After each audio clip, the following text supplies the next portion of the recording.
Hey guys, what's up? Welcome back to Roots Refuge Farm. If you're new here, my name is Jess. I'm so glad you're here. If you're not new here, I am also glad you're here. So it's not a time that I typically shoot videos right now. It is evening and my kids are not quite in bed yet. So this may get interrupted and finished at a later point, but they're kind of having their quiet time this last hour before bed. I've got a nice mug of tea steeping, and I was going through some seeds that I had, and I'm thinking about this kind of project I'm taking on this year, and I decided I would go ahead and turn the camera on and talk to you about it.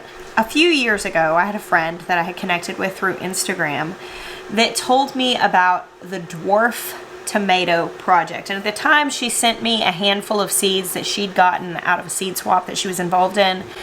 And I grew a couple of them, but I didn't get super into it. Of course, I love growing tomatoes, and I grow lots of different varieties of tomatoes, typically in raised beds on cattle panel trellises. They get 8 feet tall. They produce tons of big tomatoes, 2-pound tomatoes a lot of the time. And I didn't really dive into the dwarf tomato project very deeply.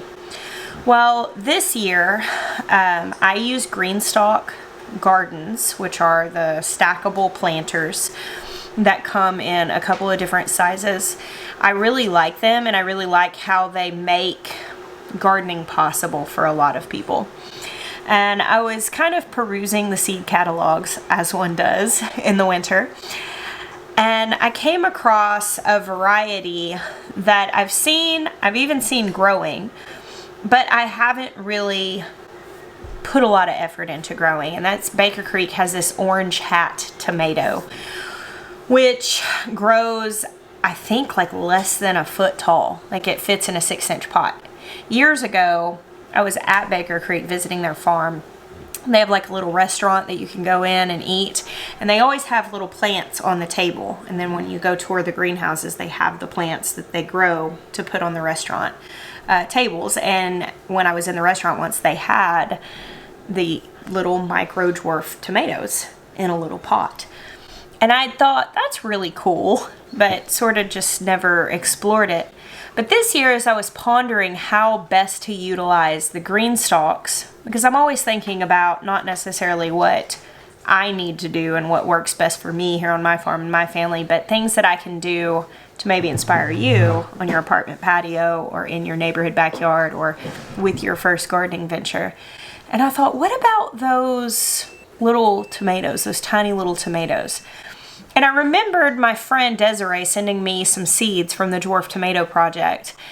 And I've grown some dwarf tomatoes, but they were not micro-dwarfs like the orange hat. They were more like sort of smaller determinates they still got like 3 feet tall. They were still pretty substantial plants. So I started doing a little bit of reading, a little bit of Googling, and going through what the options were. And I started ordering seeds.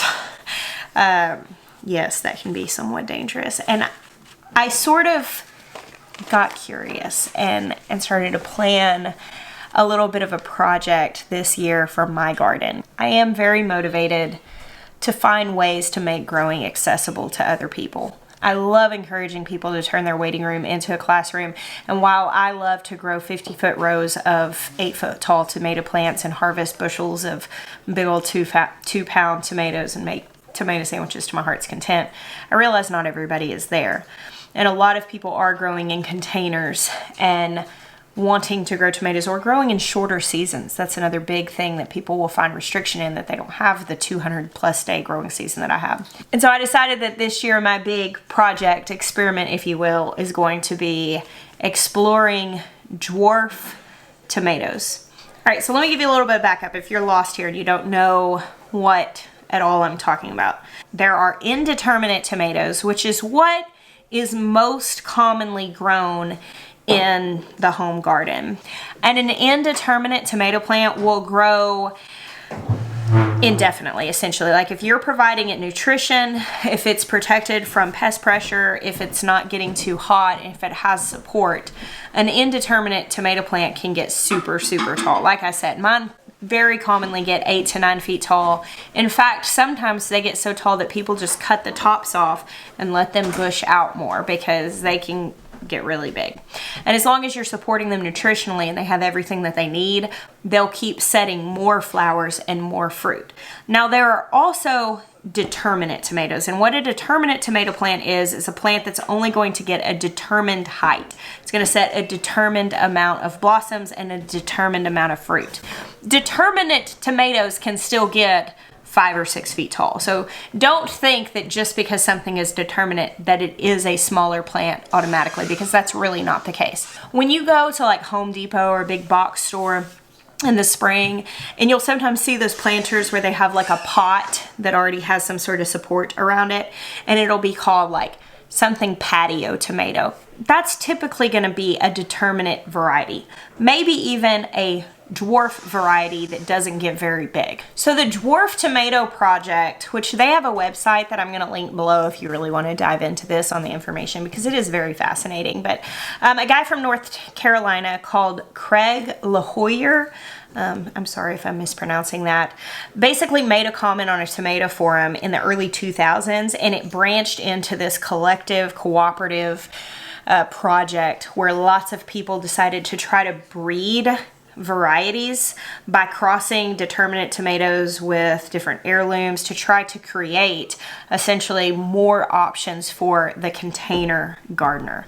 And dwarf tomatoes can still be 3 to 6 feet tall, but they have since developed many varieties called micro-dwarfs, and the micro-dwarfs are typically less than like 12 to 18 inches, so they're really, really compact plants. Now you have to set your expectations rightly here. Obviously, you're not going to be harvesting bushels and bushels and bushels of tomatoes off of a plant that fits in a 6-inch pot. However, if you are in a place where you're restricted in your growing, this is definitely something that's really cool to know about. In the last few years, I know Baker Creek has started to carry some micro-dwarfs like the orange hat. I think they have another one. I can't remember what it's called. But I've seen a few dwarf tomatoes popping up in like the big places that people commonly buy heirloom or open pollinated seeds. But if you go into your Google search bar and you type micro-dwarf tomato, there are actually quite a few options out there. Maybe in more obscure seed sellers, but they are absolutely there. Now, I do think, again, in the nature of keeping your expectations in line, we should keep in mind that these tomatoes have been bred with their size being the #1 priority. Now, remember the reason why hybrids have gotten a bad rap and store-bought tomatoes have gotten a bad rap, because store-bought tomatoes were bred for shippability and shelf life to be the #1 priority. So when anything else is the #1 priority, sometimes flavor falls to the wayside. The reason why the big juicy garden-grown heirlooms have such a positive connotation is because a lot of times those seeds were saved with flavor being the #1 priority. I have grown a couple of dwarf tomatoes. I really haven't done many micro-dwarfs, though I have tried them like at Baker Creek. I have not necessarily felt like every dwarf I've tried has been great flavor. I remember the one micro-dwarf I tried had a pretty tough skin. So it wasn't necessarily the #1 flavored tomato. But as this project has progressed, you got to think, there's like 20 years of development now on the Dwarf Tomato Project. They're getting to the place that a lot of these tomatoes may still have really, really great flavor while also having a very small plant size that works in containers. So this year, I've actually bought quite a few dwarf tomato varieties, some just regular dwarf and some micro-dwarf. And my hope is to do a couple of green stalks full of the micro-dwarfs, and then also to do some dwarf varieties, doing a row maybe in one of the high tunnels, maybe in a couple of raised beds. I wanted to tell you guys about this. I'm going to tell you a couple of the varieties that I bought. Because I'm so excited about it. I'm still planning on growing a few really long rows of like my normal favorites. I love my big juicy heirlooms, and because last year was such a poor tomato year, I'm really looking forward to having a great year on tomatoes. So I'm going to be growing a lot of my favorites. All of my old favorites that I have discussed before and will be discussing again. I have a video coming up here really soon about my top tomato varieties, my tried and true, the things that I'm really looking forward to reuniting with. Those are still definitely going to be in the garden this year. So this is a side project that I am exploring completely anew, and I'm going to tell you a few of the varieties that I'm growing that I am the most excited about. I also want to clarify, because I was talking about like the determinates and the dwarfs and all that stuff. Now that the dwarf tomato project has come along as far as it has, there are actually some indeterminate dwarfs, meaning they can get kind of taller, but they're still more compact. If you are looking at growing in containers, dwarf tomatoes are probably going to be a better bet. I hesitate to make blanket statements about things like that with gardening because there are so many other factors. But for a person that is purely just container gardening, or maybe growing in green stalks, or even in some cases doing a small garden in raised beds, I think looking into dwarf tomatoes could be a possibility of being able to fit more in the space you have and maximizing it. So the first tomato that I'm really excited about is called the Brandy Fred, and it is actually an indeterminate dwarf, a potato leaf variety, which Brandywine is a potato leaf variety, and so with it being called Brandy Fred, it is definitely something that has come from the Brandywine. It is a purple tomato, which purple tomatoes are like a dark reddish. They typically have more of an umami flavor, so they're like a little bit richer, maybe smokier in flavor, is very typical of that.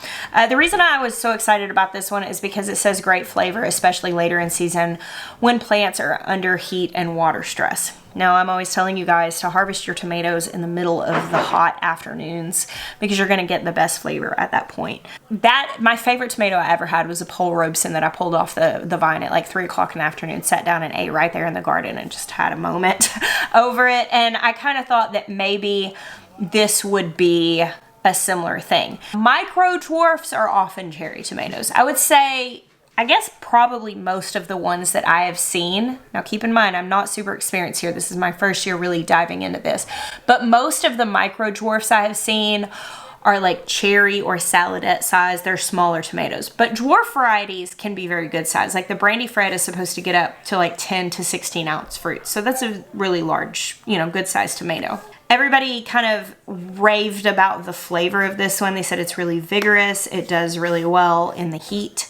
And I have kind of a history with the Brandywine tomato. That was one of my granddaddy's favorites, and it's something that I always grow, but it is typically very prone to disease.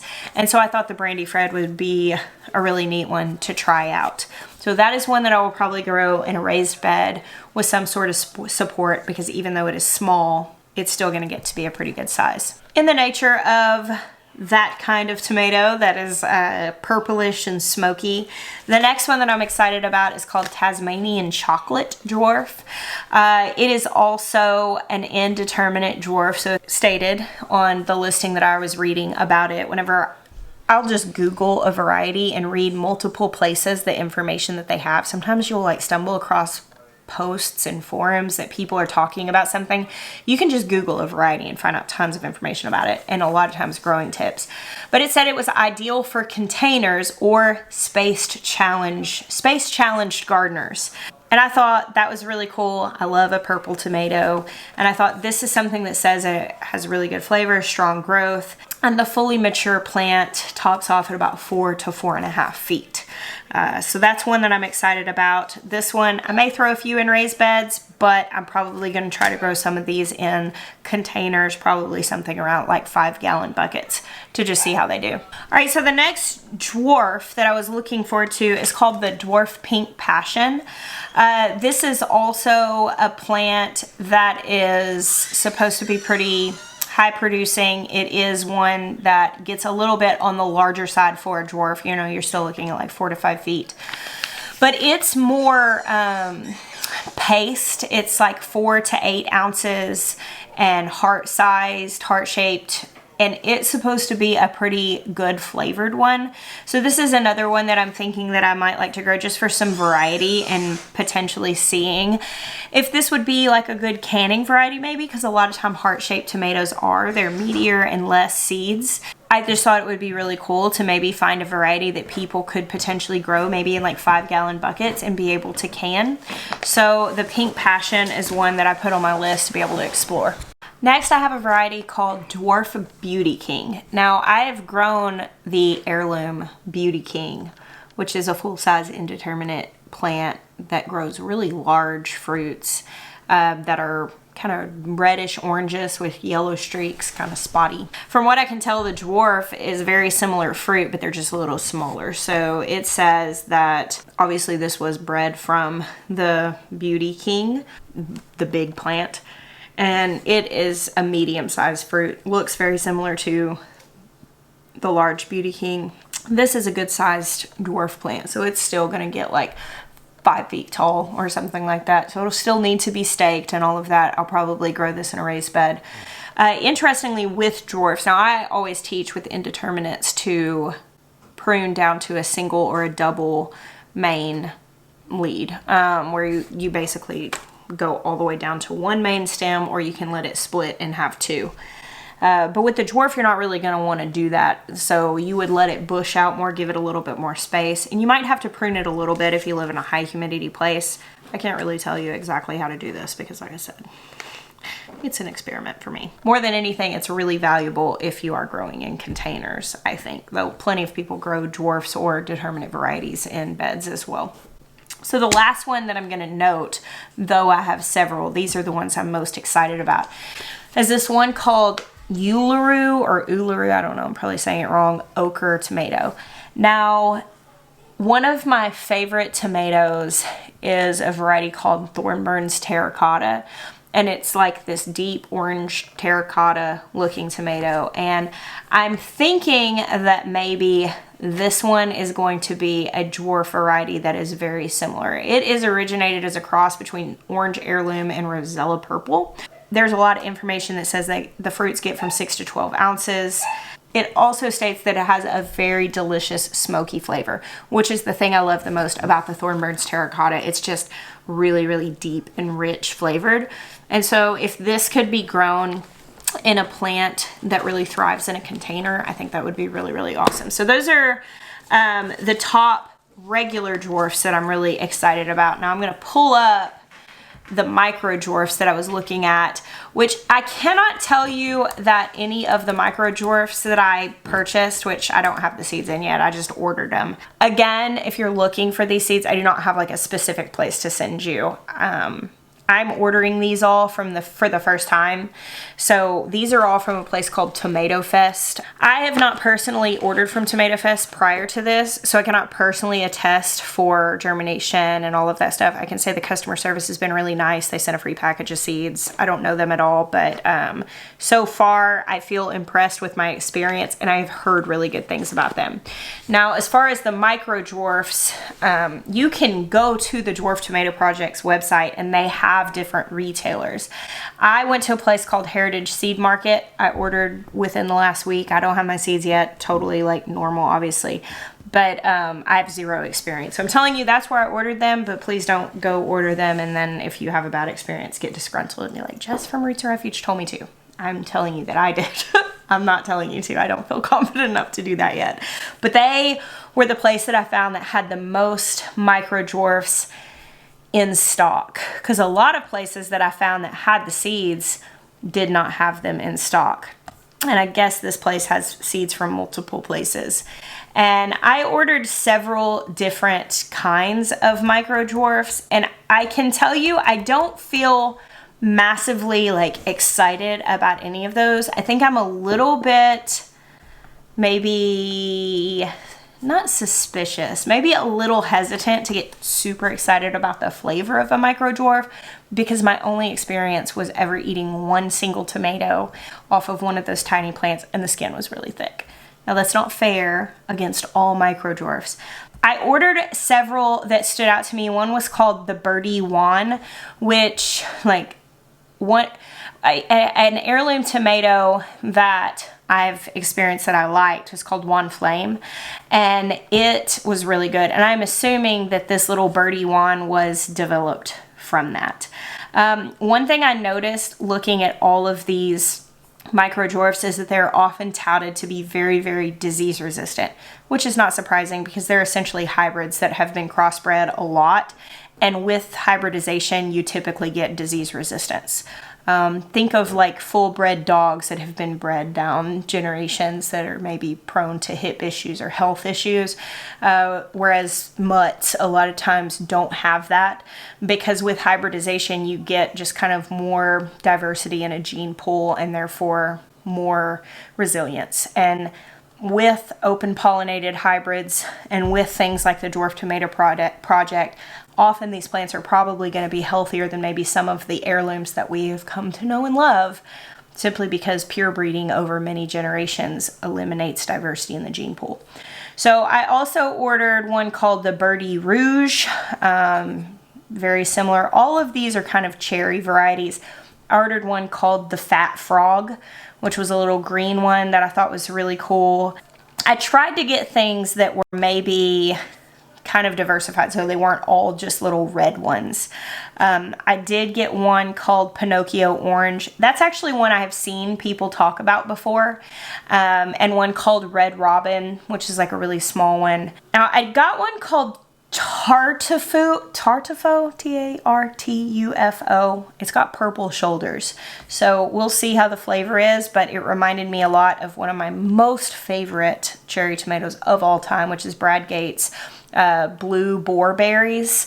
And I thought, well, if this is anything like that, then I'm definitely going to like it. And this is only 12 inches tall, so it'll grow in a green stalk. Another one I got was called Yellow Balcony. So a lot of the ones that I was seeing that are Micro-Dwarfs, they're all very similar. They're small, while there are different colors. Of course, these have all been bred to be like 1 foot tall plants. But if you Google Micro-Dwarf tomato seeds, you will find different things like this.